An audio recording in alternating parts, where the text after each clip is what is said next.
परमात्मा की लाठी। एक साधु वर्षा के जल में प्रेम और मस्ती से भरा चला जा रहा था। उसने एक मिठाई की दुकान को देखा जहाँ एक कढ़ाई में गरम गरम दूध उबाला जा रहा था तो दूसरी कढ़ाई में गर्मा गर्म जलेबी बन रही थी। साधु कुछ क्षणों के लिए वहाँ रुक गया। शायद भूख का एहसास हो रहा था। साधु हलवाई की भट्टी को बड़े गौर से देखने लगा। साधु कुछ खाना चाहता था लेकिन साधु की जेब ही नहीं थी तो पैसे भला कहाँ से होते।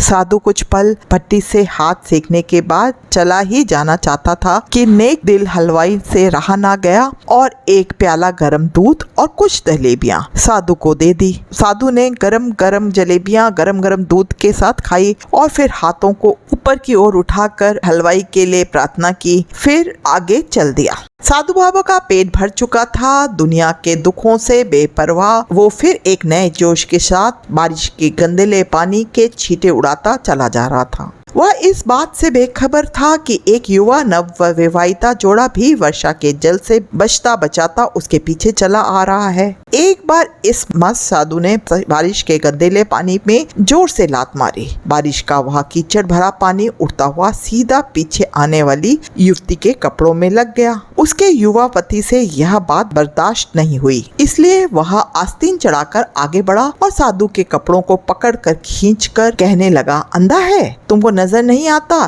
तेरी हरकत की वजह से मेरी पत्नी के कपड़े गीले हो गए हैं और कीचड़ से भर गए हैं। साधु हक्का बक्का सा खड़ा था। महिला ने आगे बढ़कर युवा के हाथों से साधु को छुड़ाना भी चाहा, लेकिन युवा की आंखों से निकलती नफरत की चिंगारियां देख वह भी फिर पीछे खिसकने पर मजबूर हो गई। राह चलते राहगीर भी उदासीनता से यह सब देख रहे थे, लेकिन युवा के गुस्से को देखकर किसी में हिम्मत नहीं हुई कि उसे रोके।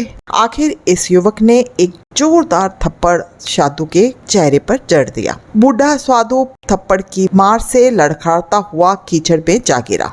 युवक ने जब साधु को नीचे गिरता देखा तो मुस्कुराते हुए वहां से चल दिया। बूढ़े साधु ने आकाश की ओर देखा और उसके ओंठ से निकला, वह मेरे भगवान, कभी गरम दूध जलेबियां और कभी गरम थप्पड़, लेकिन जो तू चाहे मुझे भी वही पसंद है।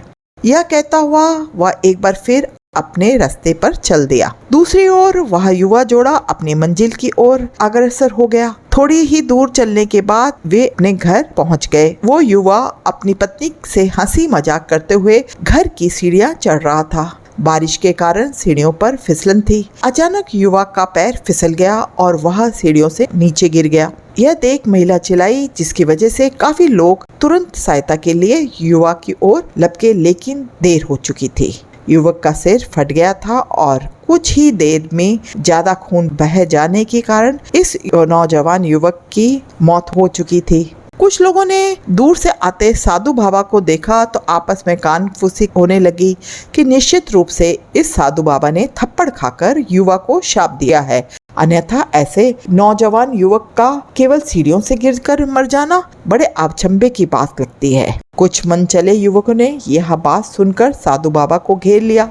एक युवक कहने लगा कि आप कैसे भगवान के भक्त हैं जो केवल एक थप्पड़ के कारण युवा को श्राप दे बैठे। भगवान के भक्त में रोष व गुस्सा हरगिज नहीं होता है। आप तो जरा सी असुविधा पर भी धैर्य न कर सके। साधु बाबा कहने लगा, भगवान की कसम, मैंने इस युवा को श्राप नहीं दिया। अगर आपने श्राप नहीं दिया तो ऐसे नौजवान युवा सीढ़ियों से गिरकर कैसे मर गया? अब साधु बाबा ने दर्शकों से एक अनोखा सवाल किया कि आप सब में से कोई इस सब घटना का चश्मदीद गवाह मौजूद है? एक युवक ने आगे बढ़कर कहा, हाँ, मैं इस सब घटना का चश्मदीद गवाह हूँ। साधु ने अगला सवाल किया, मेरे कदम से जो कीचड़ उछला था, क्या उसने युवा के कपड़ों को दागी किया था? युवा बोला, नहीं, लेकिन महिला के कपड़े जरूर खराब हुए थे। साधु ने युवक की बाहों को थामते हुए पूछा, फिर युवक ने मुझे क्यों मारा?